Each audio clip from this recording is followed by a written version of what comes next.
kichkinaligimda aylanib ketay o'g'lim, katta siz o'zim kiyib olaman degan holalar koronavirus payti hammasi optim o'lib ketib shekilli tavba qildim. Yo grupovoy qamalib ketishganmi, kimni ko'rsang kiyib olaman deb olyapsan deb.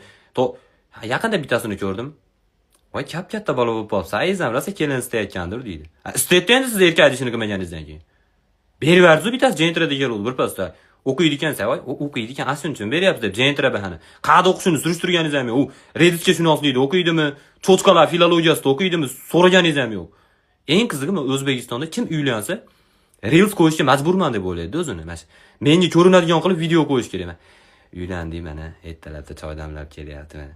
Nima qilaylik? Chapach olib o'tiraylikmi endi ko'rib biz.